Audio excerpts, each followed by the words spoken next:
Bem-vindos a mais uma videoaula produzida por Autodata Studio. Nesta aula, iremos introduzir os conceitos básicos de microinformática.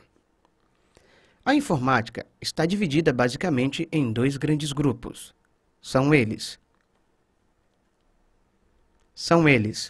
hardware, que é a parte física da informática, que é composta pelos equipamentos. E o segundo grupo, software, que é a parte lógica da informática, que é composta por programas, aplicativos e utilitários. Hardware, tecnicamente, também é chamada de periférico. A palavra periférico traz o seguinte conceito: periférico é tudo aquilo que está em torno do centro ou fora do núcleo. Imaginemos uma grande cidade. Existe o centro da cidade e os bairros que ficam em torno do centro da cidade. Estes bairros são comumente chamados de periferia. A palavra periferia tem a sua raiz junto com a palavra periférico. Periférico é tudo aquilo que está em torno do centro ou fora do núcleo. Os periféricos se dividem em três partes: periféricos de entrada, periféricos de saída e periféricos de entrada e saída. Os periféricos de entrada são dispositivos físicos que permitem a entrada de informação para dentro do computador para serem processadas posteriormente. Exemplos: teclado é um dos principais dispositivos de entrada. O mouse é o segundo principal dispositivo de entrada.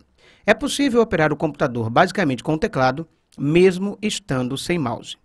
O microfone é o principal dispositivo de entrada de áudio no computador. O scanner é um dispositivo para a entrada de imagens.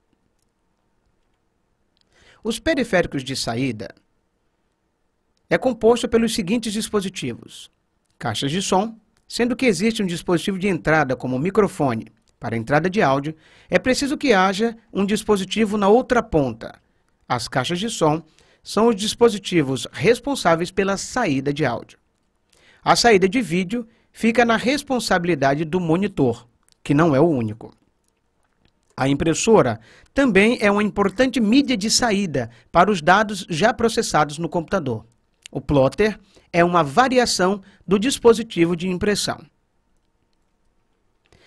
Existe ainda uma terceira classe de periféricos que engloba as duas características. São eles os periféricos de entrada e saída. Eles têm uma característica peculiar: conseguem transportar informação para dentro do computador e ele mesmo retirar essas informações. Alguns exemplos práticos: leitor de disquetes. Tanto o drive de disquete, o leitor, quanto os próprios disquetes são dispositivos de entrada e saída. Eles entram com informação e podem sair com informação.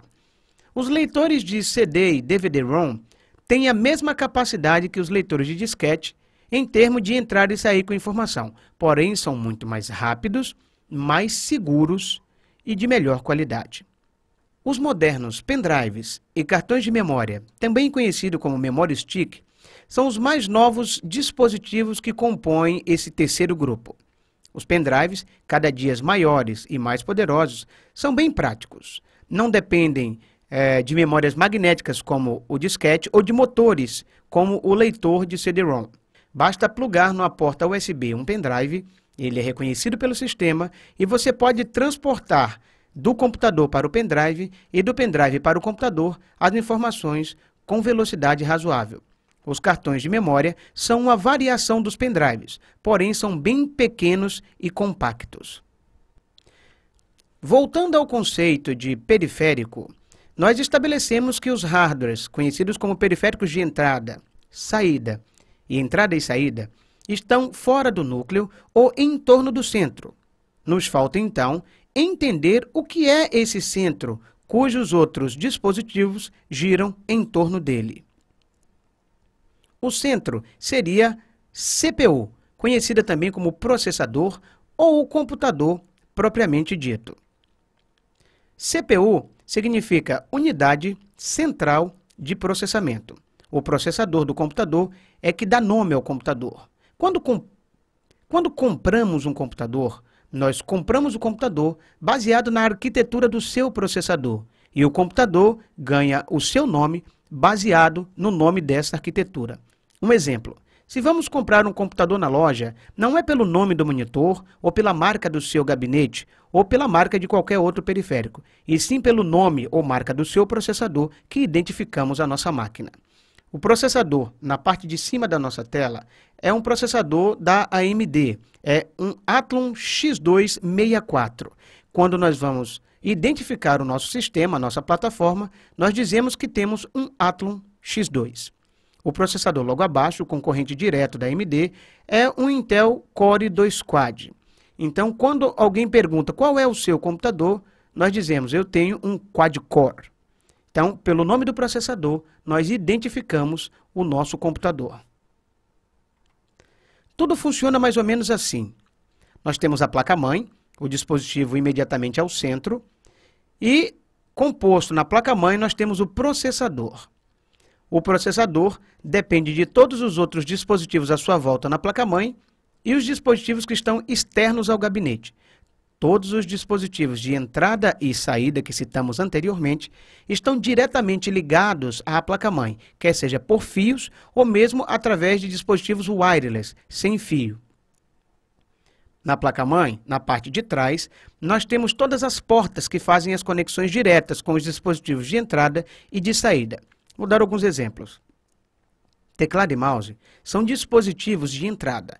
Eles ficam ligados diretamente nas portas PS2 ou nas portas USB, dependendo do modelo de mouse que você comprou.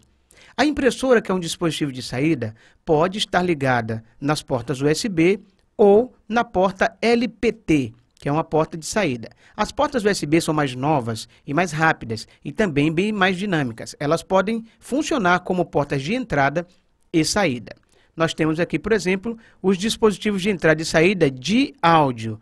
Esses dispositivos estão espalhados em uma única placa metálica. Nós temos, por exemplo, entrada de linha, saída de som, entrada de microfone e entrada digital.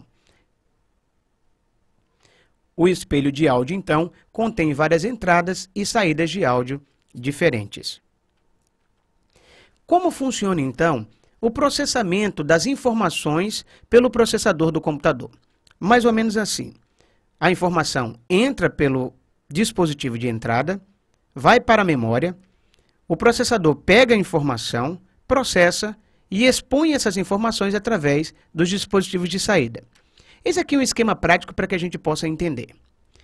Por exemplo, teclado e mouse recebem as informações como dispositivos de entrada. Essas informações vão direto para a memória.